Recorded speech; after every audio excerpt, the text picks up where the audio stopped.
Welcome back to Reformed Thinking. I'm your host, and I'm so glad you're here with us. We're about to do what we love to do. We take a serious text, usually an older one, and just give it the time and the attention it deserves. We're not here to just skim the surface. We really want to get into the arguments, the theology, and, the heart behind the words. And I'm joined, as always, by my co-host. It's good to see you. It's good to be here. I am ready for this one. We often find ourselves wrestling with these really heavy doctrinal treatises, but today's a little different. We're looking at something that kind of bridges that gap between, let's say, high theology and the practical, emotional life of a believer. That's a great way to put it. Just so everyone's on the same page, we're both coming at this from the Protestant tradition. Specifically, we hold to the Westminster Confession, so that's the lens we're using as we read. And today, we are opening up the Treasury of David, Charles Spurgeon. Classic, an absolute classic. It really is. Yeah. Now, for anyone who might not know, calling Spurgeon the Prince of Preachers, that almost sells him short, at least when you're talking about this specific work. Right. The Treasury isn't just his own commentary. It's this huge multi-volume collection where he's almost more of a curator. He pulls in Augustine, Luther, all the Puritans, even some obscure medieval writers. Yeah. It's like he walked into the greatest library in church history, grabbed every book he could find on the Psalms, and then distilled it all into one place. That's a fantastic description. Spurgeon had this incredible gift, this ability to read so widely, but then to synthesize all that reading into something that genuinely feeds the soul. He wasn't just an academic, he was a pastor first and foremost. Yeah. He wanted these insights to actually change how people lived their lives, how they worshiped. And today, we're really zeroing in on his treatment of Psalm 81. Psalm 81, I have to be honest, I spent a lot of time with this one over the last week. Yeah. And it threw me for a loop. It really did. Structurally, it's jarring. It is. You start with this incredible noise. You've got timbrels, harps, trumpets, people shouting for joy. It just feels like a party. Yeah, a festival. Exactly. But then halfway through, it's like the music just stops, it cuts out, and you get this very dark, very solemn warning about judgment. It almost feels like two completely different songs just mashed together. It does feel that way, doesn't it? Yeah. But that tension, that's actually the whole point of the psalm. The mission for us today is to try and understand how those two halves fit together. Okay. We need to look at the relationship between divine grace, which is what causes all the singing and human obedience, or, in this case, the lack of it. The psalm literally moves from the height of a festival to the absolute depth of a people being abandoned by God. That's the part that gets me. The idea of abandonment. It's unsettling. It should be. The scary part isn't, fire and brimstone in this psalm. It's the silence. It's the silence of God just saying, fine, have it your way. We're going to see how a people can go from the winepress of joy to the dry, barren desert of their own stubbornness. Well, let's start with the joy then. Oh. The first section of our deep dive covers verses 1 to 3. And right away, Spurgeon stops us at the title, To the Chief Musician upon Gittith. Now, I'll be honest, I usually skip right over the titles. Most people do. Yeah, I just figure they're technical notes for a choir director from, 3,000 years ago. But Spurgeon insists this word Gittith really matters. He does, and he's not alone in that. Now, there's some debate, of course, there always is, but Spurgeon leans very heavily into the idea that Gittith comes from the Hebrew word gat. Gat. Which means a wine press. A wine press. So the implication is that this is a specific type of song, a whole genre. That's it. It's a vintage song, a song that was meant to be sung during the grape harvest. Okay, let's just paint that picture for a second. Yeah. Because I think we lose the visceral reality of this in our modern world. We buy grapes in a plastic bag from the supermarket. But the vintage, this is heavy, heavy labor. Oh, absolutely. You're out in the heat. You're gathering thousands of pounds of fruit. You're throwing them into this massive press. You're stomping on them. It is sticky. It's exhausting work. And the whole place just smells like fermentation and sugar. It's incredibly physical work. And usually in almost every culture, that kind of physical labor generates music, right? You have sea shanties for sailors, field haulers for picking cotton or corn. It helps with the rhythm of the work. Sure. But Spurgeon points out something fascinating here. In most of those other cultures, the songs are secular. They're about the work, or they're about romance, or maybe just complaining about the boss. Right. I've been working on the railroad, that kind of thing. Exactly that. But here, the Song of the Winepress is a psalm. It's a holy hymn. Spurgeon notes that this shows us a society, or at least the ideal for Israel, where the sacred and the secular just weren't divided. Even the act of crushing grapes was accompanied by theology. That is a conviction right there. Spurgeon actually laments this, doesn't he? He Oh. sort of sighs and says, you rarely hear holy hymns at the winepress in so-called Christian countries today. He does. He notes that separation. He says, we've compartmentalized our joy. We've got church songs for Sunday morning, and then we have work songs or radio songs for the rest of the week. Right. But for the Israelite, the harvest was a direct, tangible gift from Jehovah. When that red juice gushed out of the grape, that was God's provision in front of their eyes. So the only natural response was to sing to God, not just to whistle some random tune. It suggests a life where God is just completely integrated into the mundane. You're sweating, your feet are stained purple, your back aches, and you're singing about the God of Jacob. That is the ideal. Worship isn't just for the sanctuary, it's for the vineyard. But the psalm doesn't stay at the winepress. It moves pretty quickly into a command in verse 1. Sing aloud unto God our strength. And Spurgeon, well, he has a bit of a bone to pick here with the way people sing in church. He certainly does. Spurgeon was a man of the people, through and through, and he had very little patience for any kind of pretension. He really critiques what he calls gentility in worship. Gentility. Okay, let's unpack that, because when I hear gentility, I think of being polite. I think of not disturbing the person sitting next to me. Isn't that a good thing in church? I mean, we don't want chaos. Spurgeon would argue there's a huge difference between order and apathy. When he talks about gentility, he's talking about what he calls well-bred whispers. Well-bred whispers. He's describing a congregation that is so concerned with propriety, or maybe so embarrassed by raw emotion, that they barely open their mouths. They just kind of lisp the tune. They just let the choir do all the work. That was his biggest pet peeve, the whole idea of proxy worship, letting a professional stand up at the front and sing God's praises for you while you just sit back and watch. To Spurgeon, that's a mockery of worship. He has this incredible line where he says he would rather have ruggedness, and by that he means off-key singing, loud voices, bad timing, than miss the heartiness of the people's song. He draws a comparison to the pagan gods, right? I remember him mentioning Greece and Rome. Yes. He says something like, the gods of Greece and Rome may be worshipped well enough with classical music, but Jehovah requires the heart. That's a really sharp distinction. It is. Classical music. And he's not saying the genre is bad, but in this context, it represents form and precision and aesthetic beauty. You listen to it. But Jehovah isn't an art critic. He's a father and a king. He wants the shout of loyalty and love from his children. Sing aloud, ye debtors to sovereign grace. That's the phrase that stuck with me. The idea is, if you truly realize how much you owe, you can't possibly whisper. You can't. If you were drowning and someone just pulled you out of the ocean, you wouldn't lean over and whisper thank you. You would shout it. Spurgeon is saying that the volume of our singing is often a pretty good diagnostic of the state of our gratitude. And the text itself seems to support this loudness theory. It lists a whole orchestra. We have the timbrel, the harp, the psaltery. It's a full spectrum of sound. The timbrel is basically a tambourine. That's your percussion. Yeah. It's rhythmic. It's associated with Miriam at the Red Sea. It's an instrument of victory, really. Right. Then you have the harp and the psaltery, which add the melody and the sweetness. But the dominant sound, the one that really cuts through, comes in verse 3. The trumpet. The trumpet. Blow up the trumpet in the new moon. I went down a bit of a rabbit hole on this one because of Spurgeon's notes. This isn't just, checking a calendar and deciding it's time to play.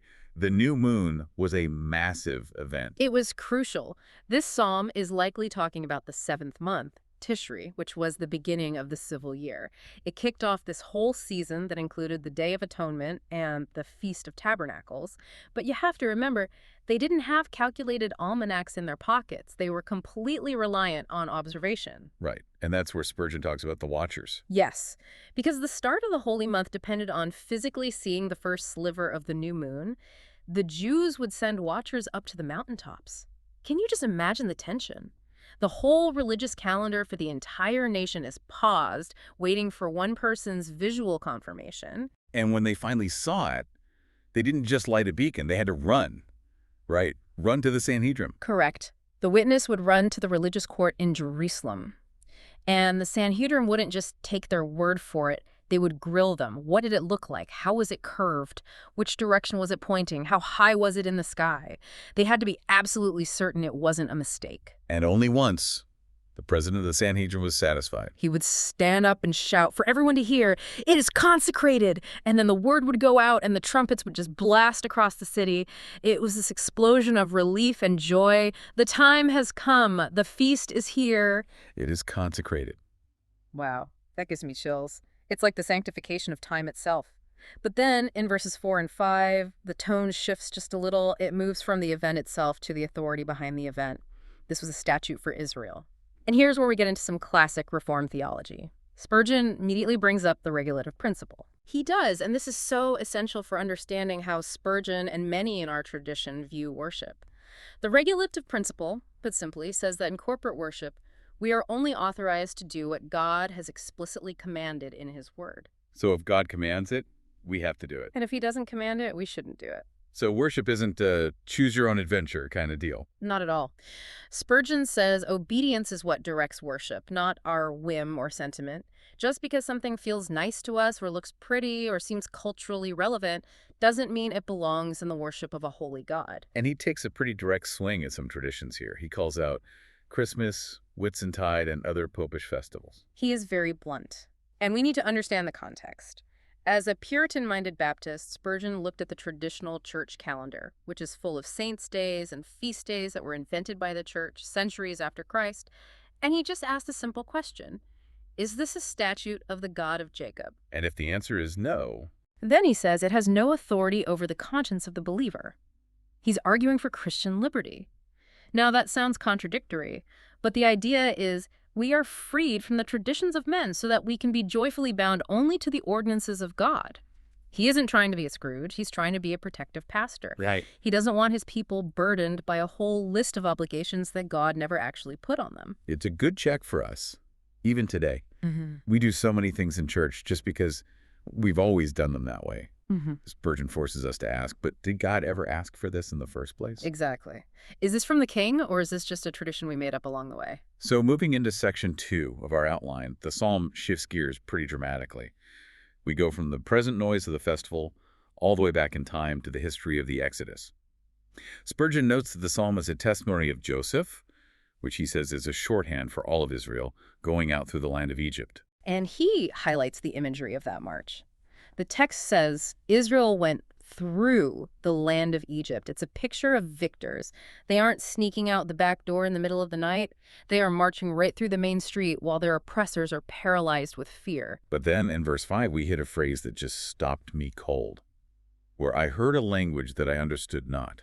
Now, we have to be really careful here. Who is the I that's speaking? Is it the psalmist? Is it Israel as a nation saying, I was in Egypt and I heard their language which I didn't speak? That's the most common surface reading, and it's plausible. But Spurgeon argues, and I think he's absolutely right, that the context demands that this is God who is speaking. The I in the very next verses is clearly God. I removed his shoulder. So the I here must be God too. Okay, but that creates a massive theological problem, doesn't it?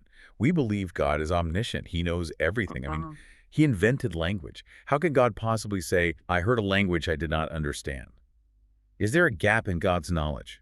It's not a gap in his knowledge. It's a gap in relation. Spurgeon explains that this is a figure of speech, but a very, very powerful one. It refers to the unknown nature of idolatry to God. Think about it. For centuries, the land of Egypt had been filled with prayers to Ra and Osiris and to crocodiles and to the Nile River itself. All these false gods. Right. To the one true God, those prayers were outlandish. They were foreign. He had never been adored in that tongue with those concepts. It's not that he couldn't translate the words. It's that the entire system of thought was alien to his character and his covenant. So it's more like a father hearing his own child speak in a way that is just totally contrary to everything he was ever taught. Yes, that's a great analogy. Imagine a loving father hearing his child stand up and recite the Pledge of Allegiance to a brutal enemy nation. The father understands the individual words, but he looks at his child and says, I don't know this language. This isn't our family's language. Spurgeon directly connects this to Jesus saying, I never knew you, in Matthew chapter 7. Which is one of the most terrifying phrases in the Bible. Yeah. Jesus obviously knew who they were. He knew their names, what they did. But he didn't know them relationally. He didn't recognize them as his own. So when God says the language of Egypt was one, he understood not. He is effectively saying, this is the language of rebellion. It has no standing in my court. It is just noise to me. That is heavy. It really makes you wonder, If God listens to my internal monologue for a day, to the things I worry about and the things I put my trust in, would he say, I don't recognize this language? That is the question, isn't it? Are we speaking the dialect of Zion or the dialect of Babylon day to day? But God doesn't leave them in that foreign land. He acts. Verse 6, I removed his shoulder from the burden. His hands were delivered from the pots. And Spurgeon gets into the archaeology here, which I love. He does. He references an Egyptologist named Rossellini who would document these detailed drawings in the tombs at Thebes. And these ancient illustrations, they show laborers, and he notes they look distinctly Hebrew in their features, carrying these massive baskets or pots of clay. So the pots we're talking about aren't cooking pots. No, not at all. They're earth baskets. You'd have to go down to the riverbank, fill them with this wet, heavy clay for making bricks, and then hang them on a yoke that went across your shoulders. Just grueling, back-breaking work. And degrading work. It's slavery. And Spurgeon immediately makes the spiritual connection. He says this is a perfect picture of the legal bondage of self-righteousness. Legal bondage. Can you explain that term for us? It's the attempt to earn your standing before God through your own works. Spurgeon likens that to carrying these heavy baskets of wet clay under a hot sun. It's heavy, it's dirty, and you never actually finish the job. You just have to get up and make more bricks tomorrow. It's a treadmill, an endless treadmill. It is absolute slavery. And Spurgeon says when salvation comes, the burden glides into the Savior's sepulcher. I just love that image. The yoke snaps. You don't just stop working. You stay carrying the crushing weight of having to justify your own existence before God. That's the gospel right there. Hands delivered from the pots. But the deliverance wasn't just a quiet exit. Verse 7 says, I answered thee in the secret place of thunder. This is a reference to the pillar of cloud and fire that led Israel through the wilderness. Spurgeon calls it God's secret pavilion. He paints this dramatic image of God hanging up his weapons of war inside that cloud, his javelins of lightning, his trumpets of thunder.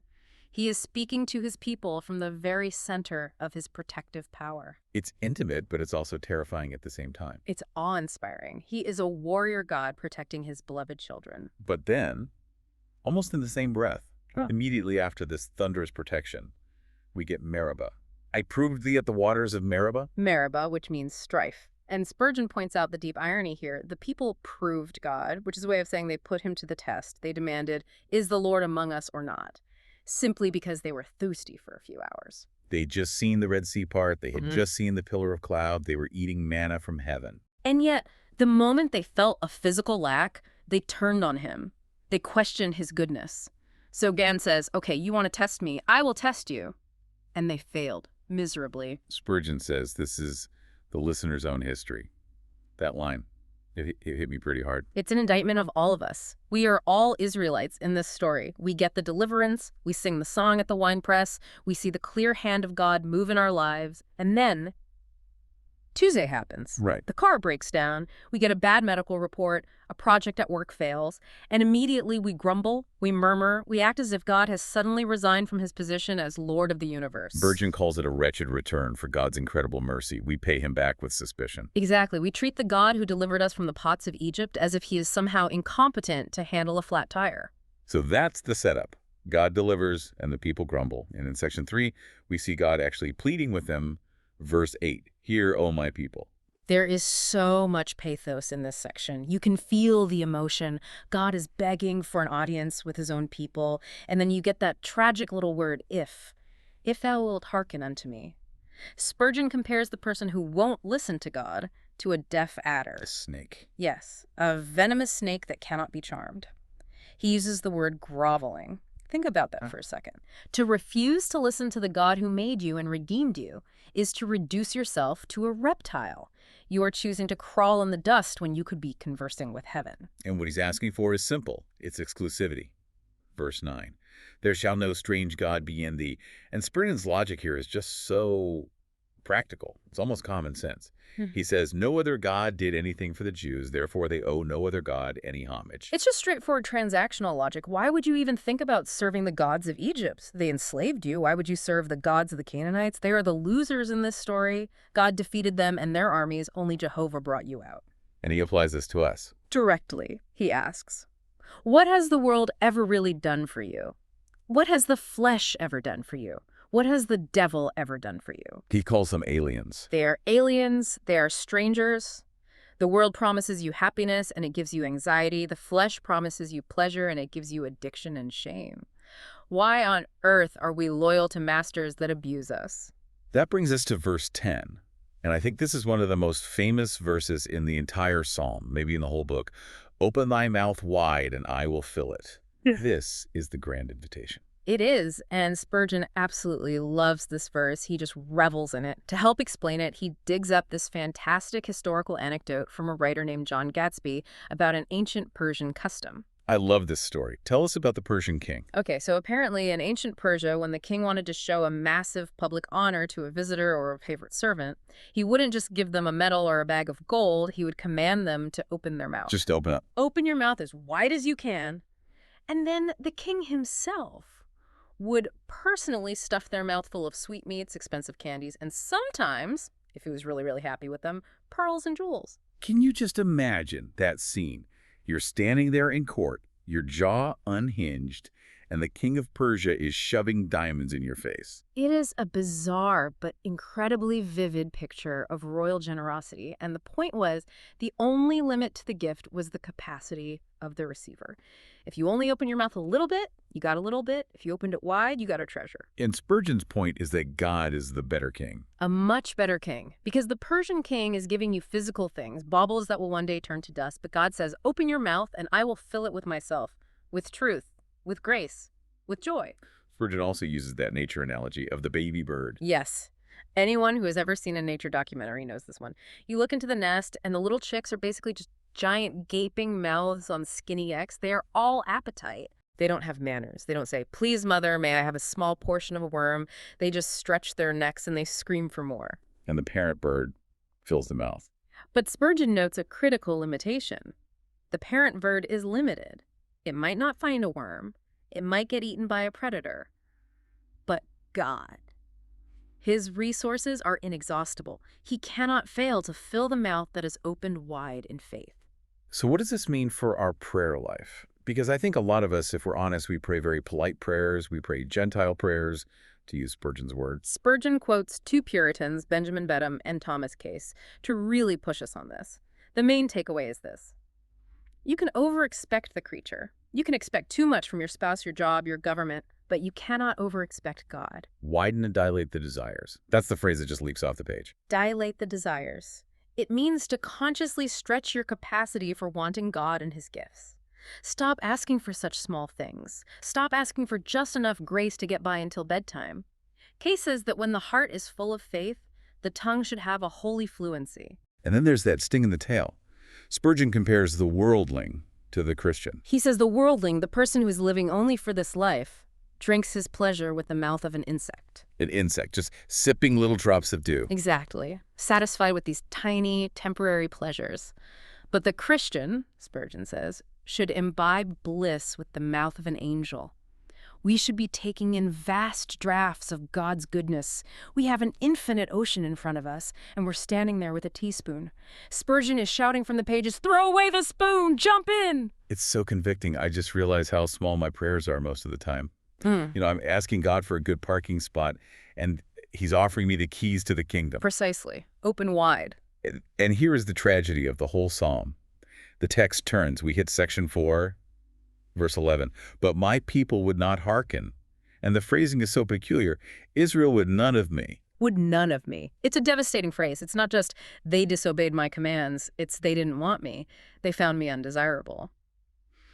Spurgeon cites the Puritan Thomas Shepard, who says it means they were not content alone with God. God, by himself, wasn't enough for them. They wanted God plus something else. And Venema adds a linguistic note there too, doesn't he? About the original Hebrew.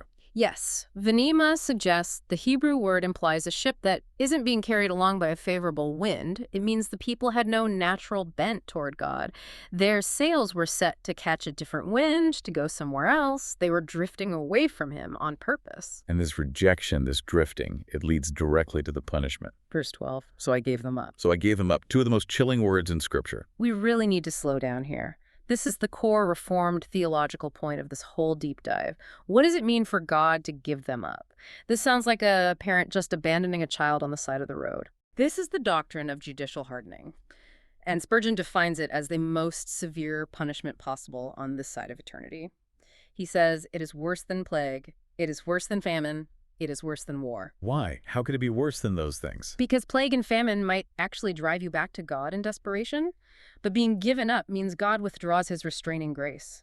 He uses the metaphor of a divorce. He says, essentially, you want to leave. You want to be the master of your own destiny. Fine, I will let you. Spurgeon says it would be better to be given up to lions than to be given up to one's own heart's lusts. That's a bold statement. I mean, lions eat people. Yes, but a lion can only kill the body. Your own heart, when it's left completely unchecked, will destroy your soul eternally. The human heart is a factory of idols, and if God takes off the brakes, we will drive ourselves right off a cliff every single time. Now, we need to be incredibly precise here, because when people hear God gave them up or God hardened Pharaoh's heart, they often jump to the conclusion, oh, so God made them sin. God is the author of evil. And that is a major, major error. Reformed theology, and more importantly, Scripture itself, is crystal clear. God is not the author of sin. He cannot be tempted with evil, and he himself tempts no one. So how does Stephen Charnock explain this? Because Spurgeon quotes him at length to try and solve this very problem. Charnock uses a brilliant mechanical analogy. He asks us to imagine an old-fashioned mechanical watch, with all the gears and springs inside. Okay, I'm picturing it. Now, imagine that watch has a flaw. Maybe one of the gears is slightly bent or a tooth is broken. When you wind the watch, you provide the energy. You are the cause of the motion. The hands start to move because you wound the spring. Right, I'm with you. But the irregularity of the motion, the fact that it ticks too fast or it skips a second, that error doesn't come from you, the one who wounded it. It comes from the pre-existing flaw inside the watch. You provide the power. The watch's own flaw provides the error. That's very helpful. So God provides us with life, with breath, with the power to make choices, but the sinfulness of the choice, the error that comes from our own internal fallen nature. Exactly. Charnock uses another one, the bowler. Imagine a game of lawn bowls. You throw the ball. You provide the force in the initial direction. But if the ball itself has a bad bias, if it's weighted incorrectly from the start, it's going to curve off course no matter how straight you throw it. You didn't make it curve. No. The bias inside the ball made it curve. Correct. You made it move. The bias made it move wrongly. So when God gives a people up, he isn't pushing them into sin. He is simply withdrawing the common grace that was correcting their natural bias. He lets the bowl roll exactly where its own corrupt weight wants to take it. And where does it go? The text says they walked in their own counsels. Walking in their own counsels. Spurgeon points out that this implies deliberation. This is not an impulsive sin. This isn't just losing your temper in traffic. This is calling a meeting with yourself and your desires. A board meeting of the soul. Yes. Malice aforethought, as they say in law. In cool blood is how Spurgeon puts it. They sit down, they debate the options, they plan their strategy, and they make a calculated decision to disobey God. They vote to trust themselves instead of him. And the result of that self-counsel is always ruin. Thomas Jacomb calls it a ship without a pilot, or a blind man without a guide. When the restraining spirit of God leaves, the person is left to shift for himself. And man is a terrible pilot for his own soul. We steer directly into the rocks every single time. It's the ultimate judgment, isn't it? Getting exactly what you wanted. You wanted to be the captain of your own ship? Okay, you are the captain. Good luck. That is the horror of hell, really. It is the final, eternal culmination of thy will be done, speaking of the rebellious human will, not God's gracious will. But thankfully, the psalm doesn't end in that total darkness. Section 5 brings us to this incredible lament and a final promise.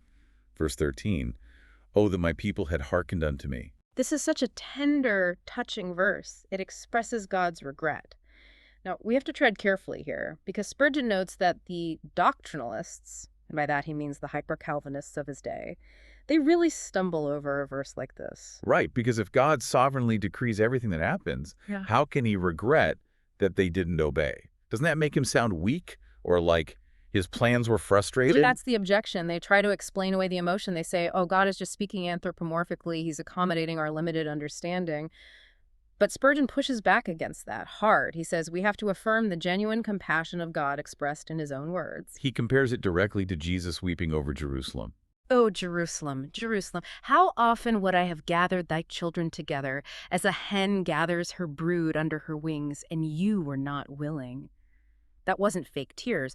That was the genuine heart of God breaking over the stubbornness of his people.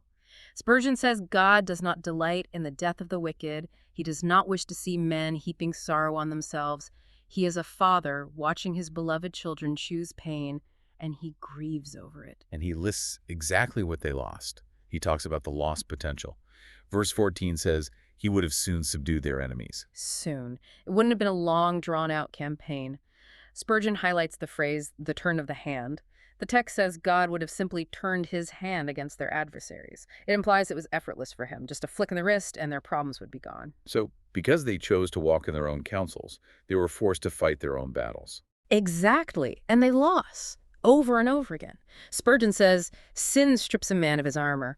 When we choose to disobey, we are literally handing weapons to our enemies. Our doubts, our fears, our temptations, they find all the ammunition they need in our own transgressions. If Israel had just walked with God, Jericho would have fallen and the rest would have been easy. But they chose the hard way. If they had just obeyed, they would have had victory. And not just victory, but abundance. The very final verse, verse 16. He should have fed them also with the finest of the wheat. The fat of wheat. It means luxury, not just survival rations, not just daily bread, but the best of the best. And then we get this beautiful paradoxical phrase, and with honey out of the rock should I have satisfied thee. Honey out of the rock. Mm-hmm. Let's look at this naturally first. Spurgeon quotes a naturalist who had actually observed this happening in Palestine. Yes. Apparently, it's a real biological phenomenon in that region. Wild bees will build their hives in the hollows and the crevices of the limestone rocks.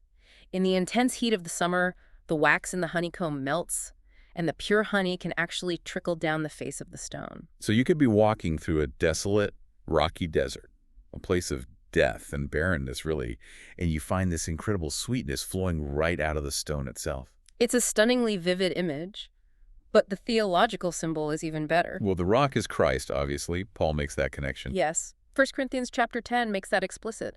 But there's also a general principle here for the life of the believer. God can bring sweetness out of hardness. Sweetness from hardness. Unpack that a little more. God promises that for the obedient believer, he can extract the best things from the worst possible circumstances. If we walk with him, even the rocks of affliction in our lives will yield honey. The hard times, the trials, the suffering, they produce a sweetness of character and a closeness to God that you simply can't get anywhere else. And Spurgeon contrasts this directly with how the world operates, doesn't he? He does. He says the world makes stones out of fountains of pleasure. You go to the world looking for a refreshing drink, and you end up with a mouthful of gravel. But God makes honey out of stones. That's the choice, isn't it? Gravel or honey? Precisely. And the great tragedy of Psalm 81 is that Israel chose the gravel because they refused to open their mouth wide enough for the honey. They just wouldn't listen. And that brings us to the end of the psalm and the end of our deep dive. We've traced this whole trajectory from the loud command to shout for joy, to sing at the winepress, all the way to the tragedy of God's silence and a people's stubbornness. It's a really sobering journey. It starts with the regulative principle, worshiping God only as he desires, and it ends with the terrifying reality of God letting us worship ourselves, which only ever leads to ruin. The warning is just so clear. The greatest danger of wanting your own way is that God might finally grant it to you. And that is a punishment we should pray every single day to be delivered from. We do not want to walk in our own counsels. We want the pilot on board the ship. So here's the final provocative thought for you to chew on as you go about your week. We talked about that unknown language, the idea that the language of idolatry in Egypt was outlandish and foreign to God. Yes. I want to flip that around. Is the language of total surrender to God outlandish to you? When you hear a command like open your mouth wide and let God fill it, when you hear about trusting him completely with your finances, your future, your health, your pain, does that sound like a foreign tongue to you? Does it sound crazy, unrealistic? Or have the language of the world, the language of stress and striving and calculating and self-counsel, has that become your native language? Because if the language of faith feels foreign, you might be drifting toward that terrible silence. That's the question. Which citizenship defines your everyday speech? And finally, leave with that image of the honey and the rock. Whatever hard circumstance you're facing right now, whatever rock is standing in your path, what sweetness is God hiding in there, just waiting for the open mouth of faith. Don't just complain about the geology of your life. Start looking for the honey. Amen. Open wide. Thanks for listening to Reformed Thinking. We will catch you on the next deep dive. Grace and peace.